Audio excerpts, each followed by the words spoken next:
આગળ વાત દ્વારકાની તો દ્વારકામાં ડિમોલેશનની કામગીરી પૂરજોશમાં ચાલી રહી છે। કલ્યાણપુરમાં દબાણો જે ગેરકાયદે હતા તે દૂર કરવામાં આવ્યા। ભોગાત ગામે અસામાજિક તત્વોના ગેરકાયદે દબાણો તોડી પાડવામાં આવ્યા। ચુસ્ત પોલીસ બંદોબસ્ત સાથે દબાણ હટાવવાની કામગીરી કરાઈ છે। તો દ્વારકાના કલ્યાણપુરમાં ગેરકાયદે જે દબાણો હતા તે દબાણો દૂર કરાયા। અસામાજિક તત્વોના જે દબાણ હતા તે દૂર કરવામાં આવ્યા છે। અસામાજિક તત્વો પર કાર્યવાહી પૂરજોશમાં ચાલી રહી છે। સમગ્ર રાજ્યમાં જે અસામાજિક તત્વોની જે યાદીઓ તૈયાર કરવામાં આવી હતી જેમાં કોઈનું પણ ગેરકાયદે બાંધકામ હોય તો તેને તોડવાની કામગીરી ચાલી રહી છે। ત્યારે દ્વારકામાં પણ આજે આ પ્રકારે કામગીરી કરવામાં આવી। ભોગાત સામે ગેરકાયદે જે દબાણ હતા તે હટાવવામાં આવ્યા।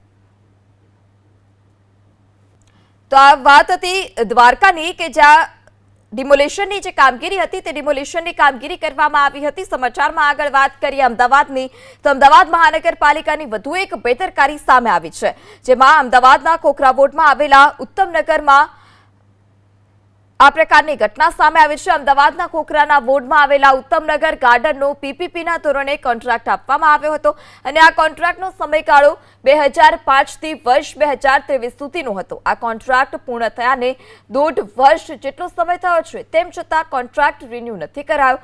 એએમસીના અધિકારીએ તો જાણે આ કોન્ટ્રાક્ટને ભૂલી જ ગયા હોય તે પ્રકારના દ્રશ્યો। જ્યારે આશિમા નામની એજન્સીને કોન્ટ્રાક્ટ આપવામાં આવ્યો હતો।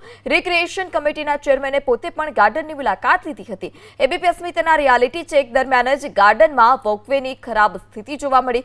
ઘાસની પણ કોઈ જાળવણી નથી કરવામાં આવતી। કમિટીના ચેરમેન જોયેશ ત્રિવેદીના મતે નવું ટેન્ડર પાડી પીપીપીના ધોરણે ગાર્ડન સાચવવા પ્રક્રિયા શરૂ કરવા સૂચના આપી છે અને કોઈ એજન્સી તૈયારી ન દાખવે તો એએમસીને પોતે હસ્તગત આ ગાર્ડન કરી લેવાની સૂચના અપાઈ।